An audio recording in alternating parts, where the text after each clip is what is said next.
All right, it's time to talk about all the fun and exciting things going down this week in Reddit. And first, I have to apologize to our listeners. God, you guys, you pummeled me, and I deserved it.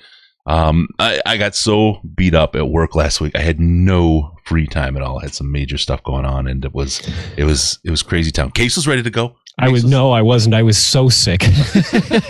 But you were going to power through. Through.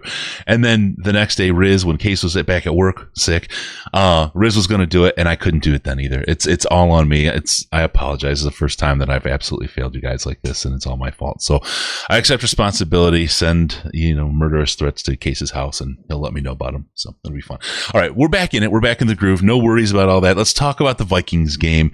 What a exciting game! It happened just as everybody thought it would. It played out exactly as the narrative beforehand kind of laid out, didn't it, Case? Well, I mean, kind of. The end result, we're between the whistles or the guns, I guess, didn't kind of play like we had a defensive showing. Right. Well, for a moment there. Yeah. No, I mean, but bottom line, we're a worse team than we were the last time we faced them, and they're a better team than they were the last time they faced us. So that it was, it was our largest margin of loss on the year. Our second largest margin of loss was against them the last time we played them. Yep.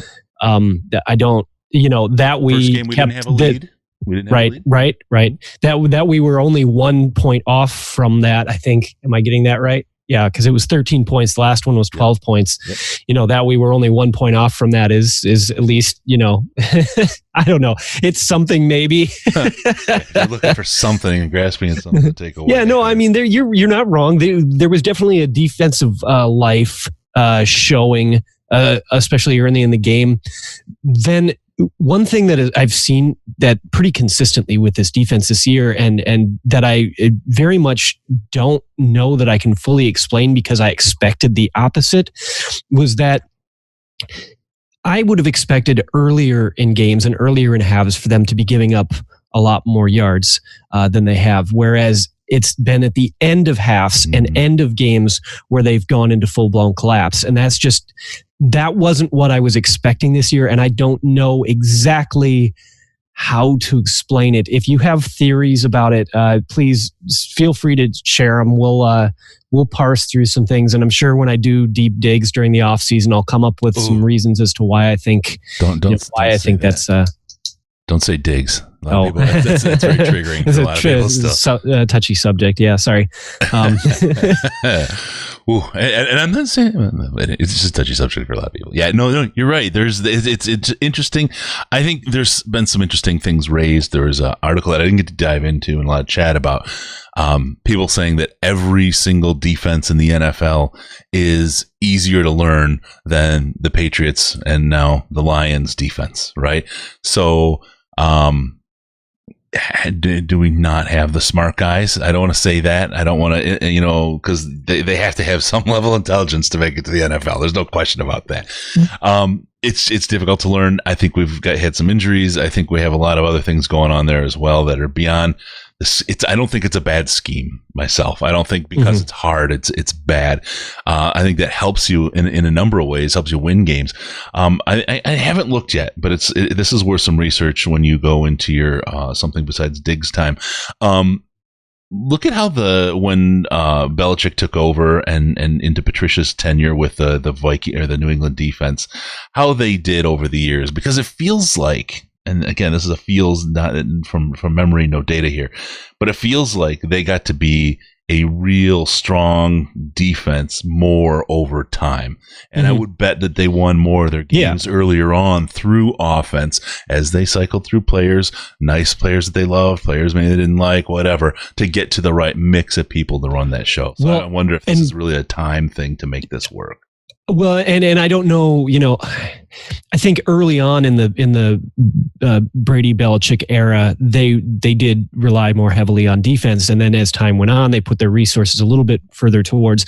And I think the offense to just support Tom Brady, and as that happened, I think they did make it a little bit harder by bringing in guys who weren't quite as they didn't focus quite as much on bringing the guys that would fit perfectly with what Belichick wanted to do on defense. And I think we saw some decline as they decided to take some pressure off of Brady. They started focusing again on the defense, and now the defense is elite again. I'd think about it too. Like if you think about in those days, when they started shifting towards offense, those were the Peyton Manning's Indianapolis Colts years when they were the team, like those two were the teams to beat. And you're just not going to stop the Colts. They meet twice a year, right? Or once a year. Then I forget how one, but they at least twice a year with the playoffs. And you had to beat them if you were the Patriots to get to the Super Bowl. So you had to tee up some points. You needed to invest the capital and the treasure into your offense because you weren't going to be able to shut down the Colts on defense in those days. It just wasn't a thing that anybody could do. So I think tailoring to that, I think there's a lot of that. And the worst case, as long as they're picking good athletes, I don't think if this Patricia time and Quinn time ends, it's a bad idea to have a lot of really smart guys on your defense. Right. Well, and we've talked about, and I know that a lot of Lions fans disagree, and that's okay. But we've talked about before how we personally feel that you need to give any coach 3 to 4 years to fully implement a system, unless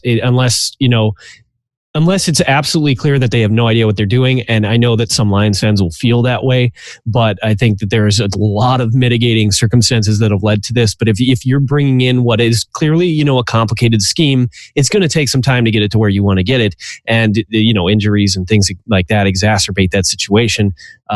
So it was always going to take some time. Of course, we're a little bit disappointed. I'll get into a little bit of where we probably would have ended up this year if certain specific things hadn't been unfortunate for us, but at a later point in the show.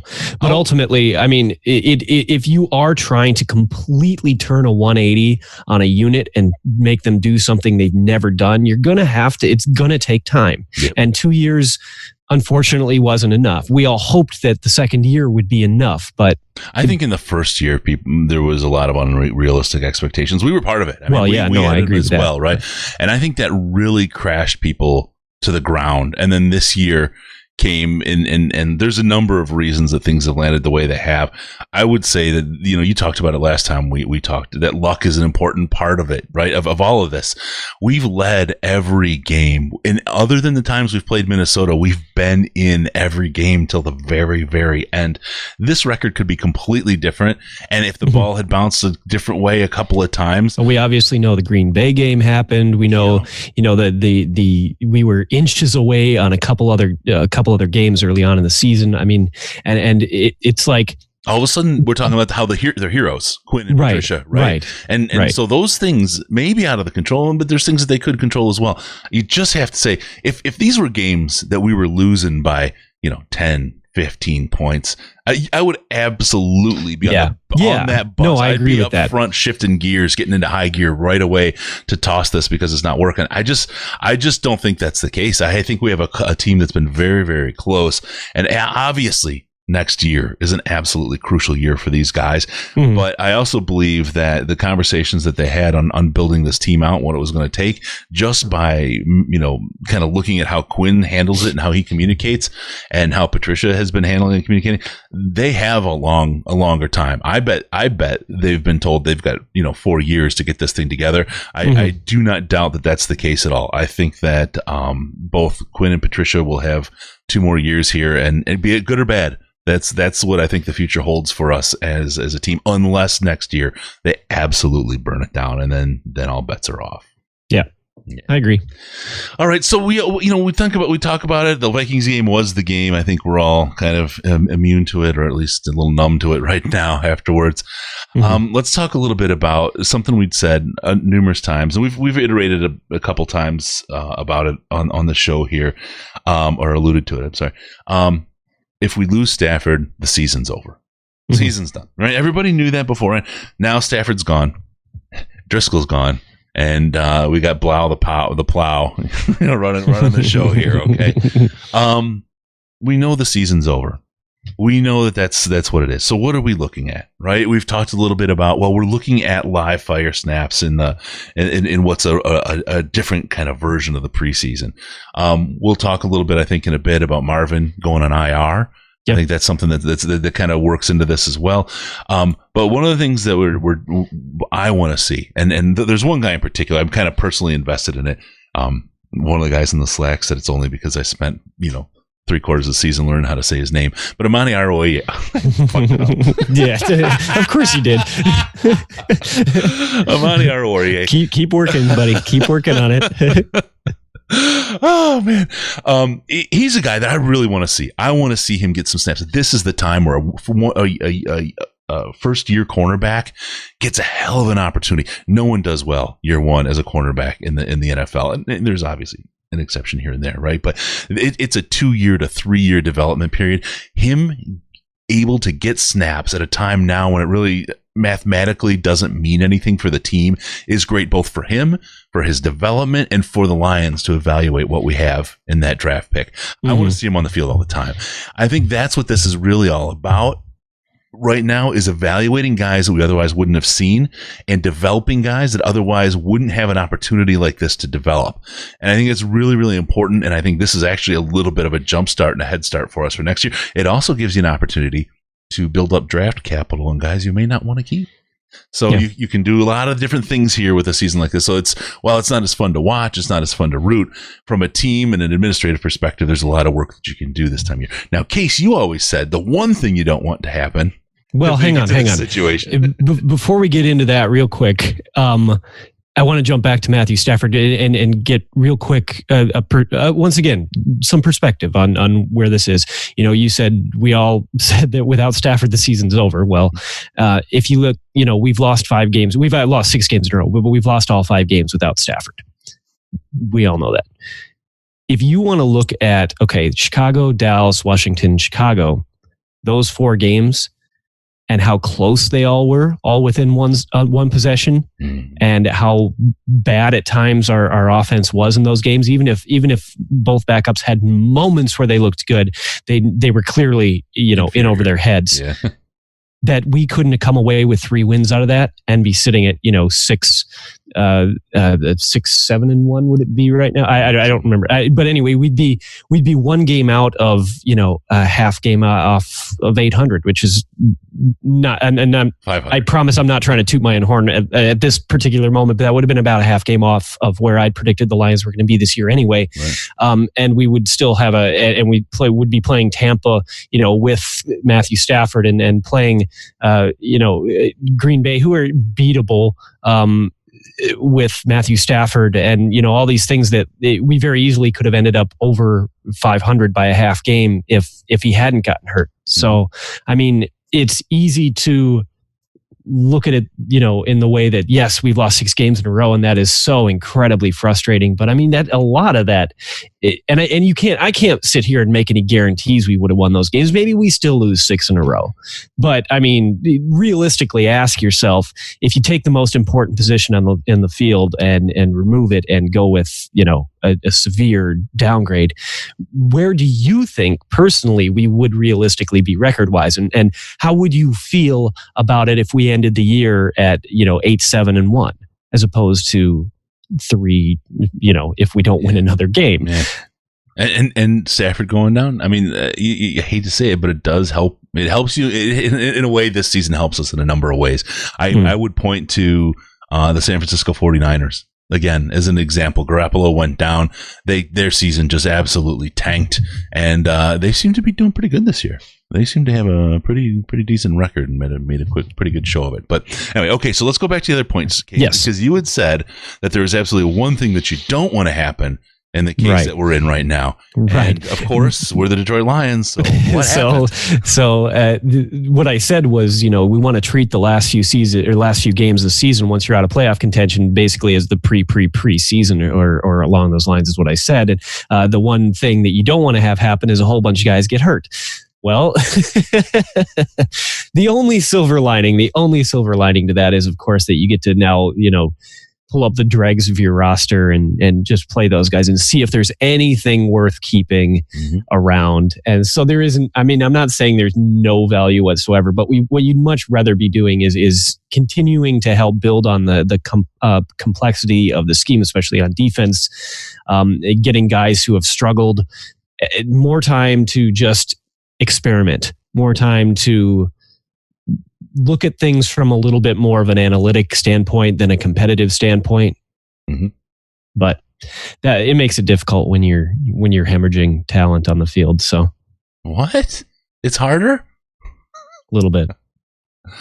All right. So yes, Marvin Jones going to IR, gone for the season. We're ticking guys off the roster pretty quickly, and we're going to get a look at a lot of names that we maybe aren't familiar with. But again, it'll help us a couple ways. Again, build draft capital or build trade capital on guys we may want to get something out of.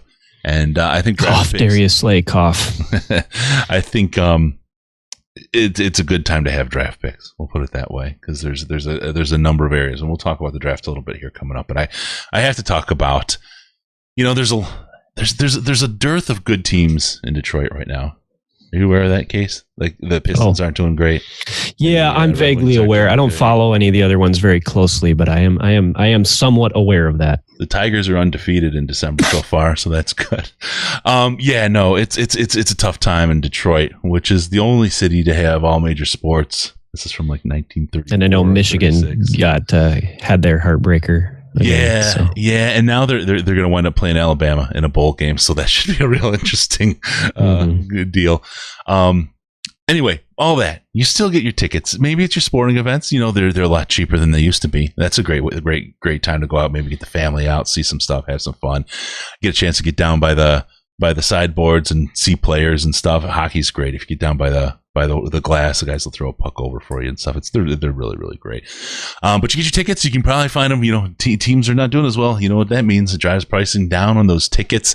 And when you're doing that, when you're getting your tickets, you want to be able to do it in a way where you are the most intelligent shopper possible, right? How do you want to do that? Well, check out SeatGeek. Their app is awesome. The website is awesome. No one does it better than SeatGeek. I've been through a million different ticket providers, and I exclusively use SeatGeek now. And it's awesome that we've been able to build a relationship with them. They've contacted us directly and said, "Hey, we want to talk to your listeners. Your listeners are smart, and you are. We have data about you, so you can feel good about yourself. You're smart, you're passionate, and you're a group of people that they directly want to be able to speak to. So you're getting your concert tickets, you're getting your Lions tickets, Pistons tickets, whatever, anything you want to go, any show." Any of that stuff, check out the SeatGeek app. What they do is they go through they have over 50,000 5-star reviews on it, but they go through tickets from all over the web. They rank each deal on a scale of 1 to 10. They give it to you on a seat map. So you look at the map of the arena or the stadium or the concert hall you're going to, and you can see exactly where those seats are. You can click on it, and they'll give you a ranking. It's either red, orange, or green. And green means you're getting a really, really good deal on that seat. Red means not as good a deal, right? So not only do they know what the market is, and you can see what seats are going for, but you can see when you're getting a good deal on those seats. It's really, really cool. Use that app. You pick your own seats, and you know how to do it. I use it. Like I said, I do it every game I go to. I didn't have to for the Sandman game, the Sweet game that we went to, but any kind of games and shows that I go to, the I Prevail deal all went right there on the SeatGeek app. Yeah. If anybody wants to buy me tickets to the Elton John show coming up in Fargo, you should go on SeatGeek and do that. There you go. Go ahead and do it. I'll do it again. I always do it. They are my exclusive user. So here's the deal. All this talk, I mean, they again, these guys want to talk to you. So take them seriously and consider using that SeatGeek app. They're going to help you to do that. They're going to help you with that decision. Okay. They're helping get you a better deal. SeatGeek's going to give you $10 off your first SeatGeek purchase. All you need to do is use our promo code. Download the SeatGeek app today. Use the promo code LIONS, and you get $10 off on your first purchase. It's promo code LIONS, $10 off on your first purchase. I mean, for some shows, right? You could that's a lot of that. You get there pretty almost nothing for the smaller shows. But check it out, SeatGeek app. Use the key promo code LIONS and get your tickets. Help us out. Help you out. Great way to go. SeatGeek, the best ticket agency on the internet. All right. Thank you, SeatGeek, for all your help. All right, let's go on to the next one. Salary cap projections. There's a lot going on. This is starting to get to the time where people are thinking, when they stop thinking about playoffs, right? And they know the results on the win-loss stats aren't there. They say, well, what about next year? And sometimes they take a little bit of breath, but we don't, because we go year-round.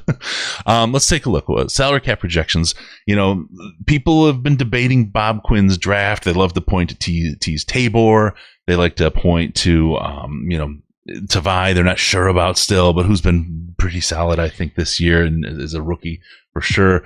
They talk about a couple things and say he can't draft, but that salary cap, that's that free agency area, and he's done pretty well for us in free agency. A lot of good work there, and I think, Case, we're in either the second best position from a salary cap position in the division. I think we're first. Ooh! I'd have to double check that. If Minnesota and Chicago are definitely below us, they're near the bottom of the league. We're near league average, and I think Green Bay is slightly below us, but I'd have to double check that. I don't remember. We looked it up a while ago, and it off the top of my head, I can't remember. But with the way that the salary cap keeps going up, which is actually kind of a fascinating thing to me, I think it's gone up about 40% over the last 5 years or something like that. Once again, it's just off the top of my head. I don't remember the specifics, but it's gone up a lot recently. Every year it keeps ticking up by a significant number. And that actually makes me wonder if that isn't something that the NFL is doing preemptively to help themselves as a bargaining chip in the. I'm not sure that's really a good idea for the NFL. I was gonna say, that's a really but I do wonder about that. If that isn't the way they've been bumping up the salary cap so significantly, I'm not sure if they're just trying to normalize from what was a significantly underdone salary caps, or what? On revenues, on a number. But the revenue can't be going up by that much every year. Yeah, it can. It actually can. You get the TV contracts changing, so they get the money out of that, and then foreign markets, the expansion into foreign markets. Oh, wow, it's been huge. The whole Game Pass thing that they've been rolling out and putting out there, they're making some serious bread. Anyway, what I would say is that how much the salary cap goes up doesn't really change that much, because everybody else gets the same bump, and it's not like a percentage bump. It's just a straight up across the board. Remember when George Bush sent out $200 to everyone? $200.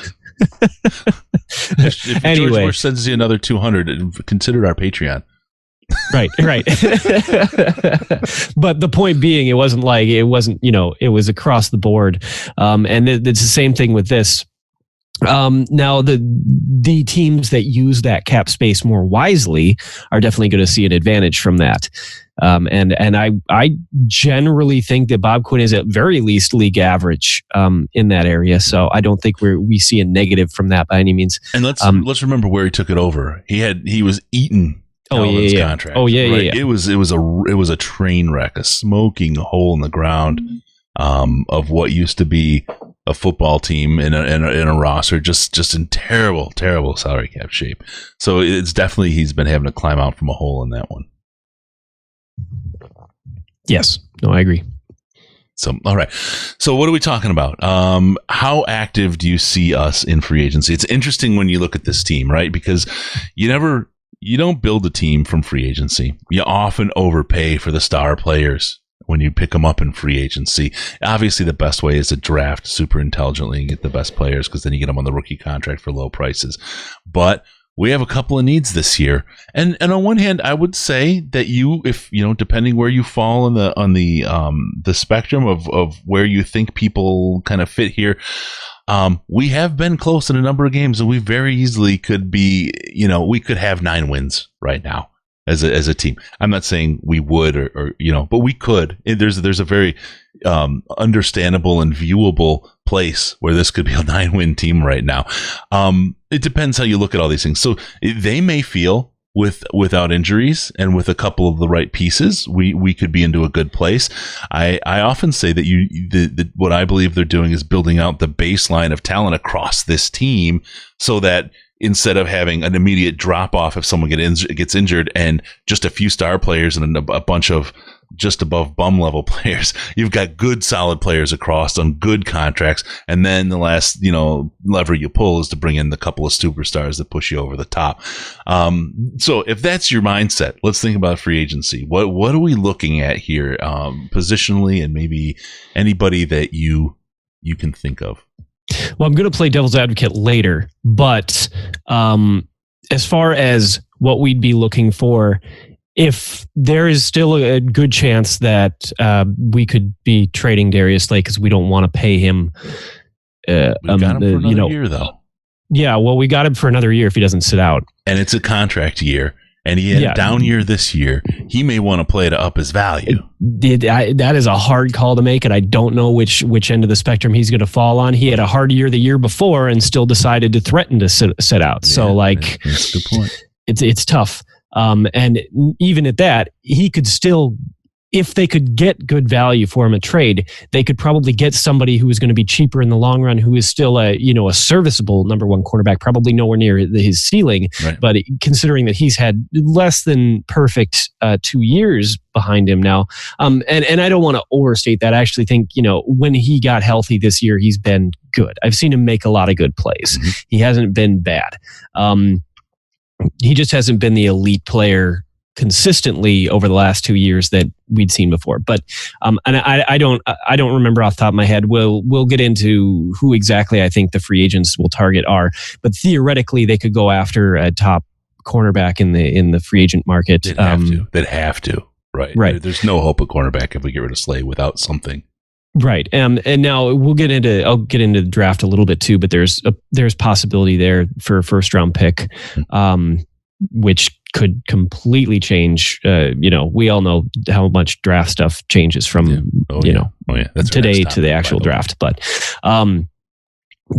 so I mean, cornerback could be an issue if we're not convinced that A'Shawn Robinson is going to improve both health wise and in terms of if he's truly on the downtrend of his career, we could see him getting let go and see some focus on the defensive line.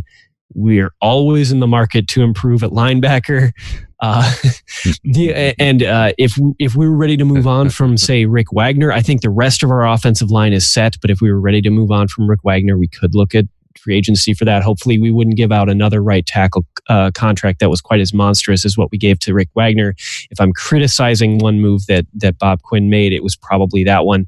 He just hasn't ever lived up to the contract. And I know that there was injury involved in that as well, but he just hasn't quite got there. I think that the contract and signing it, I was all for it. I thought it was good at the time. Unfortunately, he just wasn't what we signed. You know what I mean? He wasn't the Rick Wagner that we saw before. And that's the part that kind of bums me out, that it didn't work out the way he was paid. He didn't earn it because he didn't play up to the level he did before that.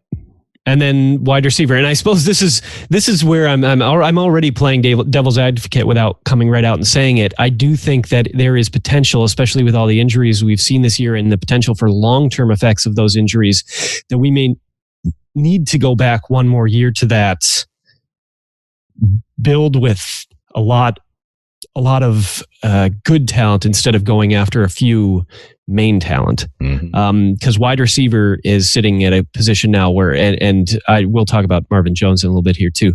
But I'm very happy with that signing overall. 100%. You all know that I have been. But this is another season-ending IR. I think while he was on pace while Stafford was playing, I'll get into that. Okay. I'm getting ahead of myself. Yeah. But there's him and Danny Amendola, and while Hall has been, brilliant at moments, I don't know that they really want to trust him for sure. So, I mean, there's a lot of groundwork that could be put in on the wide receiver position, so they're not putting yourself in so much pressure in the draft to come up with those things. So I do think there is still going to be a fair amount of work to be done this offseason, and it all just depends on how they feel about players' futures. Can I just really quick give a hell of a big salute to Danny Amendola, because all preseason leading from the signing, it was great. We love him, but it was always he's injured. He'll be there for a couple games, and that's it. We're not going to see much. He's been a really solid player this year. He's taken a lot of big hits too. Yeah. And you know what? He hasn't gotten the credit he probably deserves for the year that he's had and the time and effort he's put in for this team. Danny Amendola was a great signing. I think he was really, really a solid positive for this team this year. Unfortunately, it's just been a really bad year, but yeah. That's a good one that often gets overlooked. So, all right, well, let's talk a little bit let's do a little sneaky peeky at the draft.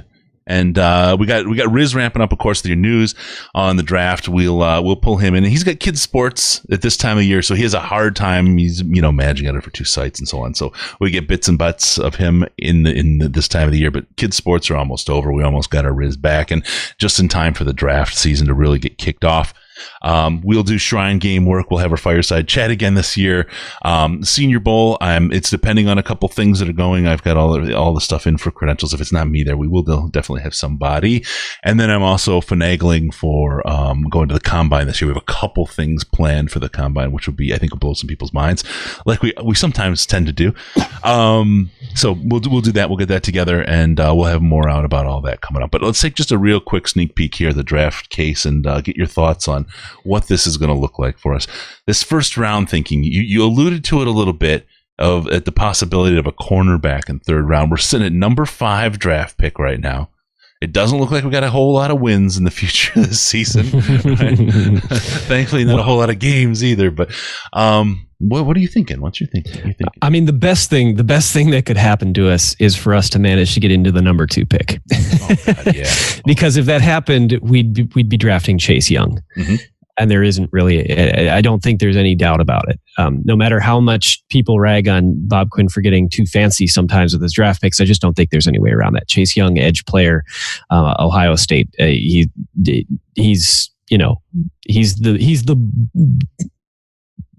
Nick Bosa. He's the super stud. He's the top guy, they would take him if they were in that position, assuming the Bengals took Joe Burrow, which seems like more or less a given at this point. It would be absolutely insane if they didn't. But let me ask you, just theoretically, let's not play out how we get there. But we've got the first pick. Do you pass on a talent like Joe Burrow because you have Stafford for a couple years? Well, I don't. That's the question. The question is whether or not you think you have Stafford for a couple of years, or if you think you have Stafford for a long time. You're sitting at number 1. What do you do? If you think you only have Stafford for 2 more years, I'm asking you. I'm not asking what people think. I'm asking what do you do if you're at number 1 in the draft right now? And no. That's what I'm saying. Like, do I think? I don't know. If I think Stafford, and I don't, I think Stafford will be around a while. So no, I don't do it. Okay. And the only reason I ask, because these are the kinds of conundrums that the Lions wind up with on draft day, right? This isn't obviously a big one. Right. It likely won't happen, but it's one of those ones where you run into where it's just the wrong freaking timing for us. But a guy like Burrow, man, that's somebody's going to love him as their quarterback. Some team's going to have a great talent for a long time, it looks like. And you don't get a shot at that kind of thing very often, right? And when you're sitting there and you're on this kind of bubble kind of time with Stafford, it's tough. It makes things really, really tough. So, and I'm not sure, I haven't looked yet what next year's quarterback class might look like or the year after, but eventually we're going to have to start thinking about what that class looks like for us and when do we pick something. That's all. That's the only reason why I asked. I'm sorry to stop in the middle of no, that's okay. Discussion. The next couple options that I think are likely for the Lions, and I think the one that I'm seeing mocked to the Lions the most often right now, and this could change, would be Derek Brown, defensive line, interior guy. And obviously that would be a scenario of more or less replacing Damon Harrison. Now I don't know enough about Derek Brown to know how he fits as a nose tackle, but he's got the size for it. So you'd think, and as I always say every year, I don't start watching college football until the regular season's over, really. So this is all very preliminary based on what other people are saying right now. When I get into it, I'll have much stronger opinions. So this is just a very brief earworms to put in your head and pay attention to as things go forward. And the other one is the cornerback, Jeff Okudah out of Ohio State. So it looks like Ohio State would be a popular place to get players from. I know that probably hurts some people, but it's okay. It's okay. But no, Okudah has the talent to possibly be, a long-term number 1 cornerback in the league. I generally am not super thrilled with taking cornerbacks in the first round, but if the talent is truly there and the value is there, then cornerbacks also are expensive. Like, really good cornerbacks are also really expensive on their second contracts, as we know. Yep. So if you can get a guy who can step in there in maybe not his first year and be elite, but if he can get there in his second or third year, then you could still get 5 years, 3 or 4 years of elite play out of a guy on a very cheap contract. That's still worthwhile. Sure.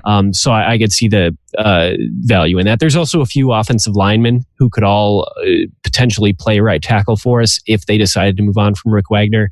You've got Andrew Thomas out of Georgia, Jedrick Willis Jr. out of Alabama, and Tristan Wirfs out of Iowa. And I'm not sure that I think the team will go that direction, because I do think that they're pretty happy generally with where the offensive line sits right now.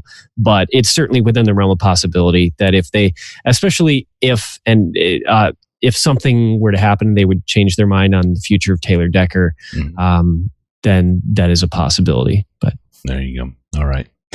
So with that, that's a good little chat. We'll get more into that. We'll get way deeper into that as time goes on. So those are just a few names to keep in your mind at the time being. Quick glide across, right, and help you orient your thinking as well, and get started on that. And you can, this is that time of year when all the arguments about who we should get and who we shouldn't are there. So it's fun to kind of drop that stuff out there.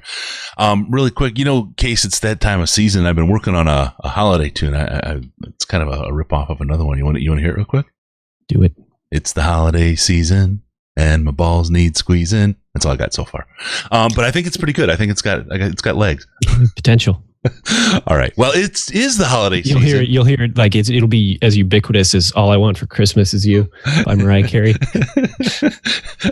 don't have to say it in front of everybody. It is the holiday season, and my balls need squeezing. But also, you're going to be out shopping like crazy. Where else would you go but Amazon? No, you want to fight all those people out there. That snow, the cold. What's temperature out there right now, Case? Below zero. How many? 40, I'm not sure exactly. How many feet divided by 10 of snow do you have outside? We got hit by two pretty solid snowstorms. If I should take a picture on my way out after we're done. I've got an appointment on my way out of the parking lot of the apartment complex. I should take a photo of the snow that they piled up already.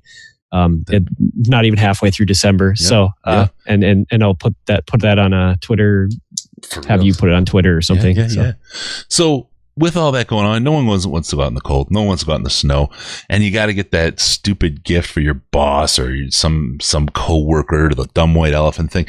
Don't go out and do it for real. Don't waste your time, effort, energy, gas, your stress levels through the roof. This is a tough week right now. This is one of the most depressing weeks of the year and stressful weeks of the year. Sorry, not depressing, stressful weeks of the year for people. It's called Black Week, and it's tough on people because you're getting lined up for the holidays. Don't do that to yourself, man. Head on over to amazon.detroitlionspodcast.com. You'll be popping right onto the Amazon website. By going through amazon.detroitlionspodcast.com, you actually, it sets a cookie on your browser and they'll give us a kickback on everything you buy there. But you never have to leave. You can do it with no pants on, which is the only way to be, by the way.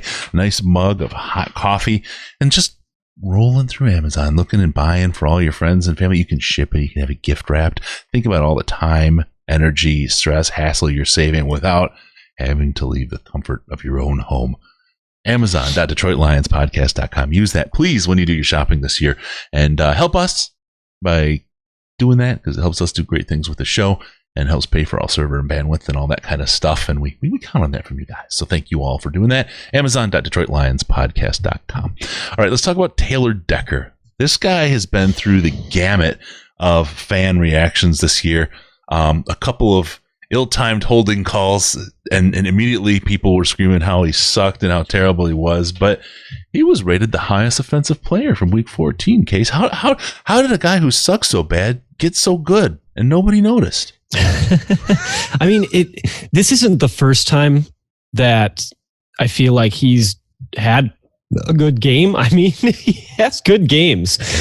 He's been more boom or bust than I think. I think his busts are just at terrible times, very, very inopportune moments, and they stand out, get a little confirmation bias going. Yeah. Well, I mean, he does. He gets abused by really good edge rushers. Most left tackles, and I don't think there's. No, I'm not. I certainly won't argue that. So, he does, but Yeah, I'm still for re-signing him. I think he's it's always a case of what else what would you get instead.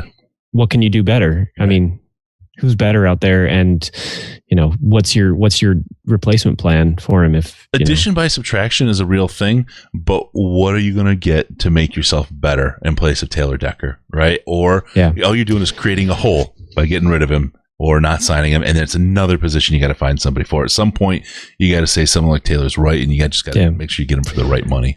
Unfortunately, he does lead the team, in penalties. He's got 8 offensive holding penalties, which is a lot. So hopefully they can, hopefully in a second year with Mr. Bevel, they can work on that a little bit. Mm-hmm. I mean, that's the kind of thing you'd hope that a year in an offense improves on. Yep. But we'll see. Know who else we need to talk about? Frank Ragnow. Frank the Tank Ragnow, highest rated center for the year in the NFL. I don't often say how great my predictions and prognostications are, but I do want to remind, unlike me, I do want to remind folks that I thought he should start from year one, and he's proven that he is the guy for that role. And I'm glad. Maybe it was started center. Yeah, that's what I meant. Started center. Maybe your development helped him and made it so that he would be a better center because he played guard for a year. But either way, number one on the year, Frank Ragnow. Damn, Quinn can't draft. More proof. Put that one in the pudding, folks. Mm-hmm. I think like I said earlier, I think that the Lions are fairly happy with where their offensive line is.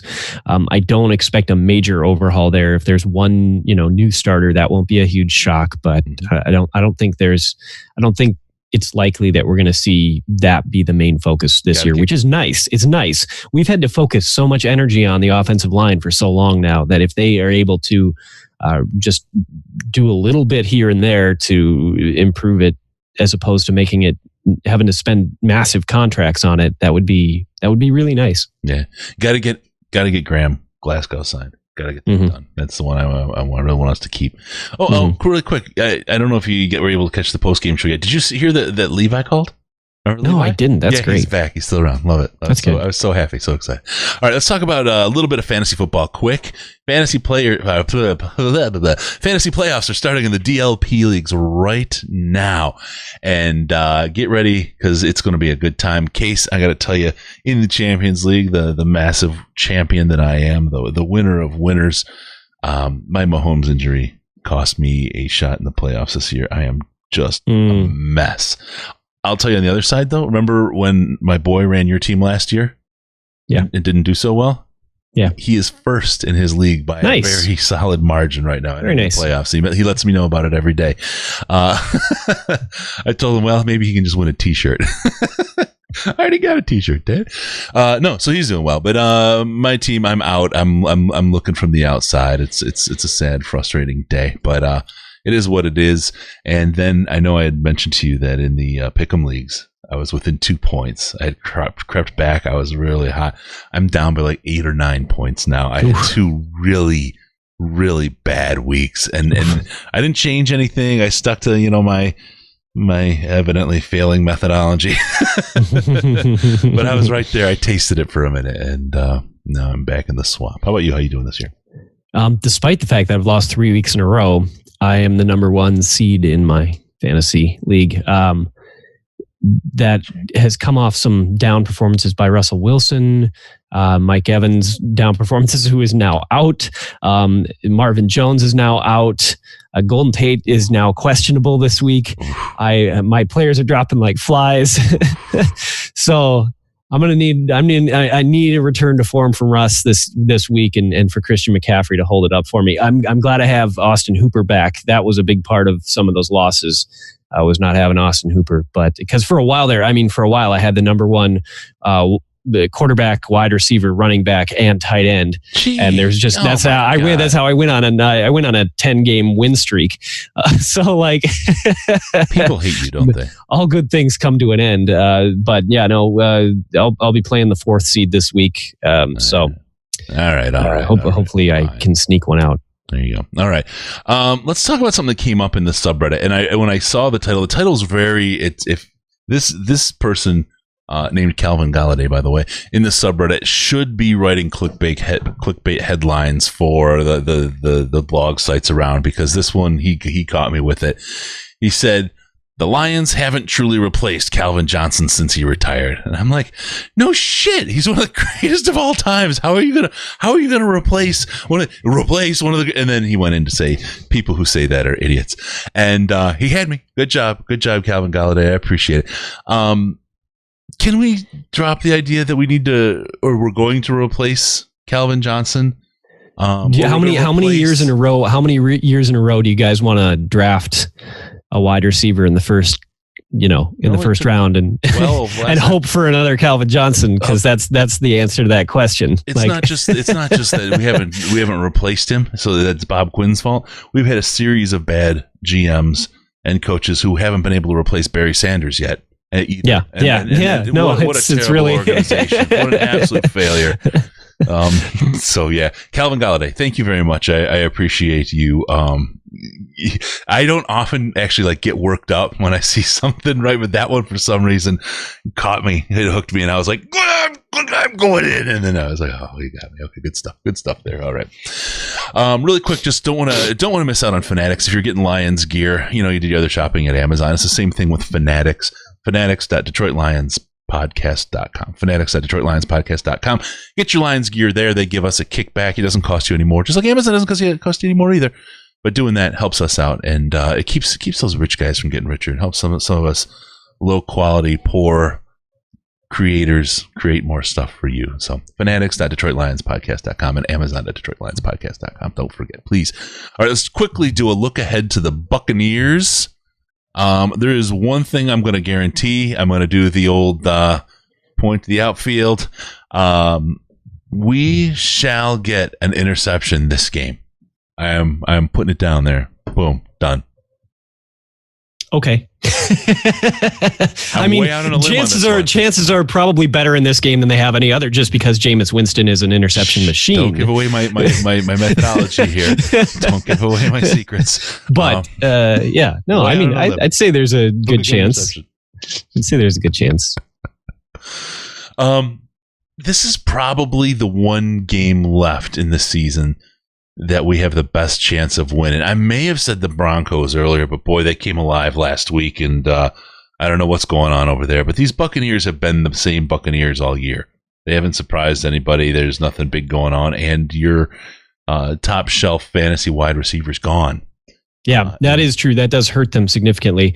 They've still got Godwin, and I don't exactly know what our plan is to stop Godwin down the field, but there is a very strong possibility. The issue with this game is that if Stafford was still here, you would expect this game to be a high-scoring shootout right now with the way both teams were, going.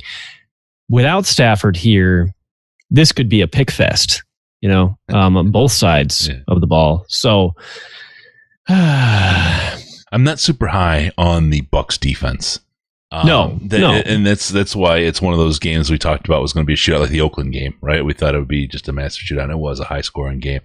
But that's what this Bucs game is. You have two defenses that have proven unable to stop. You've got Winston, who will throw a lot of interceptions, bad balls, whatever, but he'll also get that big strike, right? The offense on the Bucs is not on the field long, typically on their drives, and that's part of what's burnt their defense. Is they get tired and they've worn them out. Now we have two teams that have kind of done that to each other or to their defenses. To their own defenses, Yeah, so with David Blau out there, our offense may run a little slower. I don't know. Maybe it'll be 3 and out every time. We'll see. We'll see how it goes. I think it's going to be whose defense is worn out more is going to lose this game. Hopefully Bo Scarborough gets a heavy dose to try to wear him down. Yeah. That'd be a good use for a guy who hasn't gotten a whole ton of NFL carries. So there you go. Anything else you want to talk about at the Bucs? No, I think that's. I would love to have a much deeper conversation about the upcoming teams, and at the start of next year we'll go back to doing that. At the time being, it's a little bit difficult just because it's hard to know what we're getting out of this team right now with so many guys likely to miss the game. Yeah, it just makes it a little bit more difficult to make predictions. Yeah, for sure. I don't know if I was forced to make a prediction on this game. I think as every other game other than, the 2 Vikings games has been, it'll probably be within a possession. So in the last minute.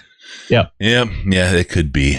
They'll give you something to hope about and then crush your spirits. So. Yeah, it make you more angry that you lost, and even though you knew you would because you didn't have Stafford, right? It gives you more reason to be angry. So lay loose on the alcohol on Sundays, and you'll be a little better off. I found that I don't drink until the post game, and it makes it. I actually am better with everything as it plays out. But there you go. All right, remember, this show needs your involvement. Use the comments in the subreddit to give us your feedback. That's what helps us get better. Also, don't forget about us on Patreon. Patreon.com/Detroit Lions Podcast. Send your George Bush $200 over. We'd love it. Patreon.com/Detroit Lions Podcast. Also on Facebook, Facebook.com/The Detroit Lions Podcast. Instagram, Detroit Lions Podcast. And on the Twitter machine at DET Lions Podcast. DET Lions Podcast, the very best place to see the cakes, man. Bacon cookies. Woo. Give us a call via bacon, some brownies. Give us a call via Skype at Detroit Lions Podcast. All one word, Detroit Lions Podcast, or call us on the Lions line at 929-33-LIONS, 929-335-4667. Be sure to go to DetroitLionsPodcast.com. Subscribe to the podcast so we show up in your little thingy player automatically. Thanks for tuning in. We're going to see you next time on the Detroit Lions Podcast. Remember, no pants. I don't know. It might be time for toasters and hot tubs, but no problems because we're your Detroit Lions and Reddit connection.